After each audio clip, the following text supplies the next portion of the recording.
Diabetes mellitus. এই diabetes ব্যাপারটা আসলে কি? যখন আমাদের অগ্ন্যাশয়ের বা প্যানক্রিয়াসের বিটা সেল থেকে ইনসুলিন একেবারেই তৈরি হয় না বা কম তৈরি হয়, কিংবা তৈরি হলেও টার্গেট সেলে গিয়ে ইনসুলিন ঠিকঠাক কাজ করতে পারে না, তখন কি হয়? মানুষের রক্তে সুগারের পরিমাণ অর্থাৎ গ্লুকোজের পরিমাণ অনেক বেড়ে যায় এবং সেই কন্ডিশনটাকেই বলে থাকি আমরা ডায়াবেটিস মেলাইটাস। আজকে আমরা এই ভিডিওর মাধ্যমে জানবো যে এই ডায়াবেটিস মেলাইটাস কত ধরনের হয়। প্রথমেই চলে আসি, যেটা হলো টাইপ 1 ডায়াবেটিস মেলাইটাস। এই টাইপ 1 ডায়াবেটিস মেলাইটাস কম এজে হয়, একদম খুব কম এজে। সেটা 4 বছর, 5 বছর, 10 বছর, 11 বছর হতে পারেন, অ্যাডাল্ট বয়সের আগেই হয়ে থাকে এটা। এই টাইপ 1 ডায়াবেটিস মেলাইটাসে কি হয় না, আমাদের বডি যে ইমিউন সিস্টেম বা অনাক্রমতা সিস্টেম রয়েছে, সে কি করে না, অগ্ন্যাশয়ের বিটা সেলের বিরুদ্ধে কিছু অ্যান্টিবডি তৈরি করে। সেই অ্যান্টিবডিগুলো বিটা সেলগুলোকে ডিস্ট্রয় করে দেয়। এতে করে কি হয় যে ইনসুলিনের তৈরি হওয়া বা প্রোডাকশনটা অনেকটা কমে যায় বা একেবারেই থাকে না। যার নিট রেজাল্ট হচ্ছে যে আমাদের রক্তের যে গ্লুকোজ, সেটা টার্গেট সেল মানে স্কেলিটাল মাসেল সেল বা মাংসপেশির যে কোষ কিংবা চর্বির কোষ বা যেটাকে আমরা অ্যাডিপোস টিস্যু বলে থাকি, সেই সেলগুলোর মধ্যে গ্লুকোজ এন্ট্রি করতে পারে না। তখনই কি হয়, আমাদের রক্তে সুগারের মাত্রাটা অনেক বেশি বেড়ে যায় এবং এটাকেই বলি আমরা টাইপ 1 ডায়াবেটিস মেলাইটাস। এবার চলে আসি টাইপ 2 ডায়াবেটিস মেলাইটাস। এই টাইপ 2 ডায়াবেটিস মেলাইটাসে কি হয় না, প্যানক্রিয়াসের বিটা সেল থেকে ইনসুলিন তৈরি হয়, কিন্তু তার যে টার্গেট সেল মাংসপেশির কোষ এবং যে ফ্যাট সেল বা অ্যাডিপোস টিস্যু যেটা বললাম, সেখানে তার যে রিসেপ্টার আছে, তার রেজিস্ট্যান্স তৈরি হয়, তা বাধা তৈরি হয়, রিসেপ্টারে বা গ্রাহকে কাজ করতে পারে না, যার ফলে সুগারকে কোষের মধ্যে প্রবেশ করাতে পারে না। রেজাল্ট হচ্ছে যে রক্তে সুগারের মাত্রাটা বেড়ে যায়। এটা হচ্ছে মূলত অ্যাডাল্ট এজ গ্রুপে হয় বা প্রাপ্তবয়স্কদের হয়, যারা মোটা, একটু সেডেন্টারি লাইফস্টাইল মানে বসে কাজ করেন, ওভার ইটিং করেন, স্ট্রেস থাকে, হ্যাঁ, তাদের ক্ষেত্রেই এই টাইপ 2 ডায়াবেটিস মেলাইটা দেখা যায়। তাহলে এতক্ষণে আমরা জানলাম টাইপ 1 যেখানে হচ্ছে ইনসুলিন কম তৈরি হচ্ছে বা একেবারেই হচ্ছে না, এবং টাইপ 2 ডায়াবেটিস মেলাইটাস যেখানে ইনসুলিন তৈরি হচ্ছে কিন্তু ইনসুলিন রেজিস্ট্যান্সের কারণে রক্তে সুগারের পরিমাণটা বেড়ে যাচ্ছে। এবার দেখবো আর কি কি টাইপ হয়। একটা টাইপ হয় টাইপ 1.5 বা যেটা ল্যাডা বলে থাকি আমরা, LADA, যার মানে হচ্ছে latent autoimmune diabetes of the adult. তার মানে কি, এই ল্যাডারও প্যাথোফিজিওলজিটা হচ্ছে যে অটোইমিউন মানে হচ্ছে যে অনাক্রমতা সিস্টেম অ্যান্টিবডি তৈরি করে এবং প্যানক্রিয়াসের বিটা সেলগুলোকে ডিস্ট্রয় করে দেয়, কিন্তু এটা ইয়াং এজে হয় না, অ্যাডাল্ট এজে হয়। তাহলে টাইপ 1.5 বা ল্যাডারটা হচ্ছে যে টাইপ 1-এর মতোই, কিন্তু এটা ইয়াং এজে বা অল্প বয়সে না হয়, অ্যাডাল্ট এজ গ্রুপে হচ্ছে। এটাকেই আমরা বলে থাকি টাইপ 1.5 বা ল্যাডা। আরেকটা টাইপ হয় যেটা আমরা মোডি বলি, আমরা MODY।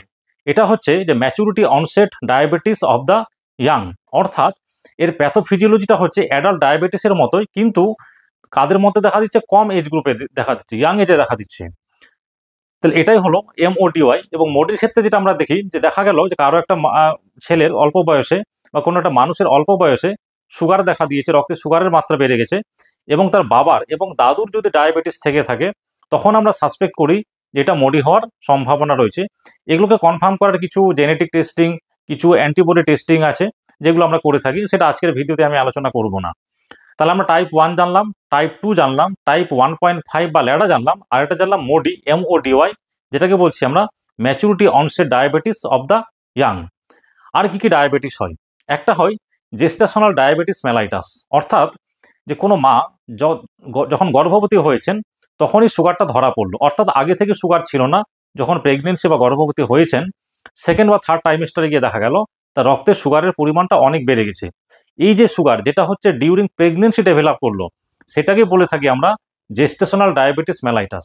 এখানে কি হয়, প্রেগনেন্সির সময় যে হরমোনগুলো মায়েদের শরীরে বা রক্তে খুব বেশি থাকে, যেগুলো হচ্ছে বাচ্চার গ্রোথ এবং ডেভেলপমেন্টে খুব হেল্প করে, যেমন হচ্ছে কর্টিসল হরমোন বেশি থাকে, গ্রোথ হরমোন বেশি থাকে, ইস্ট্রোজেন প্রোজেস্টেরন বেশি থাকে, হিউম্যান প্লাসেন্টাল লেকটোজেন বেশি থাকে, বা হচ্ছে প্রোল্যাকটিন হরমোন বেশি থাকে। এগুলো কি করে না, দুটো কাজ জিনিস করে, সেটা হলো যে প্যানক্রিয়াস থেকে ইনসুলিন তৈরিতে বাধা দেয়, এবং যে পেরিফেরাল সেল যেখানে ইনসুলিনের কাজ করার কথা, সেই রিসেপ্টারে রেজিস্ট্যান্স তৈরি করে। দুটোর নিট রেজাল্ট হচ্ছে যে ব্লাডে বা রক্তে সুগারের পরিমাণটা বেড়ে যায়, এবং এটাকেই বলি আমরা জেস্টেশনাল ডায়াবেটিস মেলাইটাস।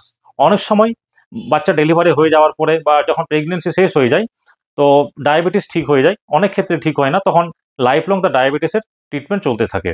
তাহলে জেস্টেশনাল ডায়াবেটিস কি সেটা আমরা জানলাম।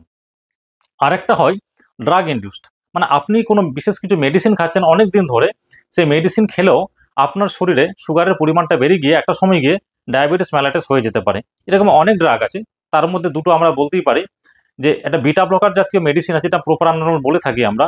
এটা কি করে না, প্যাঙ্ক্রিয়াস থেকে ইনসুলিন প্রোডাকশনে বাধা দেয় এবং অনেক দিন ধরে খেতে থাকলে কারো কারো রক্তে সুগারের মাত্রাটা বেড়ে গিয়ে ডায়াবেটিস হওয়ার সম্ভাবনা থাকে। আর একটা মেডিসিন আমরা খুব কমনলি ইউজ করে থাকি বিভিন্ন কারণে, সেটা হলো স্টিরয়েড, যেমন প্রেডনিসোলন বা মিথাইল প্রেডনিসোলন। এগুলো অনেক দিন ধরে খেলে রক্তে সুগারের মাত্রা বেড়ে যাওয়ার সম্ভাবনা থাকে বা অনেকের হয়ে যায়। আরেকটা কি হয়, যে ক্রনিক প্যাঙ্ক্রিয়াটাইটিস, যারা বহুদিন ধরে ক্রনিক প্যাঙ্ক্রিয়াটাইটিসে ভুগছেন এবং সে একটা সময় পরে গিয়ে এই বারবার ইনফ্লামেশন হওয়ার কারণে প্যাঙ্ক্রিয়াসটা অলমোস্ট মানে থাকে না প্রায়, বা একদম ড্যামেজ হয়ে যায়। এবং এতে করে কি হয়, ইনসুলিনের যে বিটা সেলগুলো যেখান থেকে ইনসুলিন তৈরি হয়, সে সেলগুলো একেবারে ডিস্ট্রয় হয়ে যায়। ইনসুলিন তৈরি করার মতো প্যাঙ্ক্রিয়াসের কোনো ক্যাপাবিলিটি থাকে না। নিট রেজাল্ট হচ্ছে ব্লাডে বা রক্তে সুগারের পরিমাণটা অনেক বেড়ে যায়। এটাকে আমরা বলে থাকি diabetes mellitus due to chronic pancreatitis. আরও কতগুলো টাইপ আছে, কিছু কিছু ডিজিজ আছে, যে ডিজিজগুলোতেও অনেক সময় সুগার দেখা দেয়। তার মধ্যে একটা আমরা বলতে পারি কুসিং সিনড্রোম। কুসিং সিনড্রোমটা কিছুই না, কুসিং সিনড্রোম হচ্ছে আমাদের রক্তে বা মানুষের রক্তে যখন কর্টিসল হরমোনটা অনেক দিন ধরে বেড়ে থাকে, সেটাকে আমরা বলে থাকি কুসিং সিনড্রোম। এবং কর্টিসল হরমোন হচ্ছে একটা গ্লুকোকর্টিকয়েডস, মানে হচ্ছে রক্তে সুগারের মাত্রা বাড়িয়ে দেয়। তো যাদের কুসিং সিনড্রোম হয় তাদেরও ব্লাডে সুগারের বেড়ে যাওয়ার সম্ভাবনা থাকে। আরেকটা হচ্ছে অ্যাক্রোমেগালি। অ্যাক্রোমেগালিটা হচ্ছে যে অ্যাডাল্ট এজ গ্রুপে যখন গ্রোথ হরমোনের সিক্রেশনটা আমাদের শরীরে বেড়ে যায়, বিশেষ করে পিটুইটারির যে সেল থেকে গ্রোথ হরমোন তৈরি হয় তার যদি টিউমার হয়ে যায় এবং গ্রোথ হরমোনের সিক্রেশনটা অনেক বেড়ে যায়, তখন কি হয়, মানুষের লম্বায় তো আর বাড়তে পারে না। তখন আমাদের যে পেরিফেরাল পার্টসগুলোর, যেমন হচ্ছে হাতের আঙ্গুলগুলো বা হচ্ছে এই যে মাথার যে উপরের স্কালটা, এগুলো বেড়ে যায় এবং এই কন্ডিশনটাকে আমরা বলে থাকি অ্যাক্রোমেগালি। এবং গ্রোথ হরমোন হচ্ছে অ্যান্টি ইনসুলিন বা ইনসুলিনের কাউন্টার রেগুলেটরি হরমোন, মানে হচ্ছে ইনসুলিন যেমন রক্তে সুগারের মাত্রা কমায়, গ্রোথ হরমোন রক্তে সুগারের মাত্রা বাড়িয়ে দেয়। তো যাদের এই অ্যাক্রোমেগালি থাকে তাদেরও কিন্তু রক্তে সুগারের বেড়ে যাওয়ার সম্ভাবনা থাকে বা ডায়াবেটিস মেলাইটাস হয়। আরেকটা টাইপ যেটাকে আমরা বলে থাকি ব্রোঞ্জ ডায়াবেটিস মেলাইটাস। এটা কি হয়, এটা হচ্ছে বেসিক্যালি একটা আয়রন মেটাবলিজমের একটা ডিজিজ। যখন কোনো মানুষের রক্তে বা মানুষের শরীরে আয়রনের ওভারলোড, অর্থাৎ আয়রনের মাত্রাটা অনেক বেশি বেড়ে যায়, নর্মাল যা থাকে তার থেকে বেশি হয়, তখন কি হয়, ডিফারেন্ট অর্গানে বিভিন্ন টিস্যুতে ওই অতিরিক্ত আয়রনগুলো ডিপোজিট বা জমা হতে শুরু করে, ডিফারেন্ট অর্গানকে ড্যামেজ করে। তার মধ্যে একটা হচ্ছে যে ওই আয়রনগুলো প্যাঙ্ক্রিয়াসে ডিপোজিট হতে শুরু করে, বিটা সেলগুলোকে ডিস্ট্রয় করে, ইনসুলিনের প্রোডাকশন কমে যায় এবং এই সমস্ত রোগীদের স্কিনের কালারটা মানে because of iron deposition hyper pigmentation black বা ব্রোঞ্জ কালারের হয়ে যায়। এবং এই এই কন্ডিশনটাকে আমরা বলে থাকি হিমোক্রোমাটোসিস, অর্থাৎ যেখানে আয়রন ওভারলোড হয়ে গিয়ে বিভিন্ন টিস্যুতে আয়রন টক্সিসিটি করছে, আয়রন ড্যামেজ করছে। তার দুটো এখানে জিনিস আমরা দেখছি, সেটা হলো স্কিনের কালারটা ব্রোঞ্জের মতো হয়ে যাচ্ছে, হাইপার পিগমেন্টেশন হচ্ছে, এবং আরেকটা হলো যে প্যাঙ্ক্রিয়াসের বিটা সেলগুলোকে ডিস্ট্রয় করে ইনসুলিনের প্রোডাকশনটা কমে যাচ্ছে। তাহলে এই কন্ডিশনটাকে আমরা বলে থাকি ব্রোঞ্জ ডায়াবেটিস মেলাইটাস, অর্থাৎ স্কিনের কালারটা ব্রোঞ্জের মতো হয়ে গেছে আর প্যাঙ্ক্রিয়াসটা ড্যামেজ হয়ে যাওয়াতে ইনসুলিন তৈরি হচ্ছে না, নিট রেজাল্ট হচ্ছে রক্তে সুগারের মাত্রাটা বেড়ে গেছে। তাহলে এই হচ্ছে মোটামুটি একটা overall different types of diabetes mellitus. আর একটু এখানে বলা যায় যে অনেক মেয়েদের একটা সিনড্রোম হয় যেটাকে আমরা বলে থাকি পিসিওএস, অর্থাৎ পলিসিস্টিক ওভারিয়ান সিনড্রোম। এখানে কি হয় না, ওভারিতে কিছু সিস্ট দেখা দেয় এবং এই ডিজিজে অ্যান্ড্রোজেনিক হরমোনটা অনেক বেশি বেড়ে যায় মেয়েদের শরীরের ক্ষেত্রে এবং এখানে একটা ইনসুলিন রেজিস্ট্যান্স তৈরি হয়। সবসময় ডায়াবেটিস মেলাইটাস নাও হতে পারে, যেহেতু এটা ইনসুলিনের সঙ্গে রিলেটেড, সেই জন্য আমি এখানে একটা আলোচনা করা একটা প্রয়োজন মনে করলাম। তো এদের ক্ষেত্রে একটা ইনসুলিন রেজিস্ট্যান্স তৈরি হয়। ইনসুলিন রেজিস্ট্যান্সের কতগুলো সাইন থাকে, যেমন হচ্ছে আমাদের যে ঘাড়ের পেছনটা রয়েছে এখানে চামড়াটা কালো হয়ে যায়, ফুলে যায়, তো যেটাকে আমরা বলে থাকি অ্যাকান্থোসিস নাইগ্রিক্যান্স। এবং এদের ওবেসিটি দেখা দেয়, সেন্ট্রাল ওবেসিটি, পেটটা খুব মোটা হয়ে গেছে। আর কি হয় না, মেয়েদের শরীরে এক্সেসিভ হেয়ার দেখা দেয়, ছেলেদের মতো গোফ বা অনেক সময় দাড়ি দেখা দেয় বা শরীরে অনেক লোম বেড়ে যায়, এটাকে এক্সেস বডি হেয়ার বলে থাকি। এখানে অনেক সময় ডায়াবেটিস থাকতেও পারে, নাও থাকতে পারে, কিন্তু মেনলি এখানে ইনসুলিন রেজিস্ট্যান্স থাকে। এবং এই ক্ষেত্রেও আমরা যদি ইনসুলিন রেজিস্ট্যান্সের সাইন সিমটম থেকে থাকে তাহলে আমরা মেটফরমিন দিয়ে ট্রিটমেন্ট করে থাকি। মেটফরমিন হচ্ছে একটা সুগার ট্রিটমেন্টের ওষুধ। এর একটা বড় কাজ হচ্ছে ইনসুলিনের রেজিস্ট্যান্সটাকে রিভার্স করে বা উল্টো করে বা প্যাথোলজিটাকে অল্টার করে দেয়। সেই জন্য আমরা পিসিওএস পেশেন্টদের আমরা অনেক সময় মেটফরমিন দিয়ে থাকি during the course of treatment.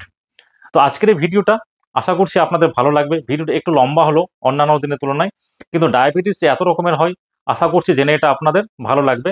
আমি শেষবারের মতো আরেকবার রিপিট করছি কি কি টাইপস দেখলাম। একটা দেখলাম টাইপ 1 ডায়াবেটিস মেলাইটাস, একটা দেখলাম টাইপ 2 ডায়াবেটিস মেলাইটাস, একটা দেখলাম টাইপ 1.5 বা ল্যাডা, ল্যাডার মানে হচ্ছে latent autoimmune diabetes of the adult. আরেকটা দেখলাম আমরা মোডি, MODY, যার ফুল ফর্ম হচ্ছে maturity onset diabetes of the young. আমরা দেখলাম জেস্টেশনাল ডায়াবেটিস মেলাইটাস, আমরা দেখলাম ড্রাগ ইনডিউসড, আমরা দেখলাম যে কিছু কিছু ডিজিজ যেমন হচ্ছে কুসিং সিনড্রোম, অ্যাক্রোমেগালি, এগুলোতে পেশেন্টের ডায়াবেটিস মেলাইটাস হচ্ছে। আরেকটা আমরা দেখলাম ব্রোঞ্জ ডায়াবেটিস মেলাইটাস, যেখানে শরীরে অতিরিক্ত আয়রন জমা হয়ে গিয়ে একটা ডায়াবেটিস মেলাইটাস তৈরি করছে এবং স্কিনের কালারটা ব্রোঞ্জের মতো হয়ে যাচ্ছে। আর সবশেষে আমরা পলিসিস্টিক ওভারিয়ান সিনড্রোমে ইনসুলিন রেজিস্ট্যান্স নিয়ে কয়েকটা কথা জানলাম। তো বন্ধুরা, আশা করছি আপনার ভিডিও খুব ভালো লাগবে, আপনাদের উপকারে আসবে, আপনারা জানতে পারবেন। আমার পেজ শেয়ার করবেন, দেখবেন, ফলো করবেন। শুভরাত্রি, গুড নাইট, ভালো থাকবেন। কালকে আশা করছি একটা খুব ভালো নতুন টপিক নিয়ে আপনাদের সামনে আসবো।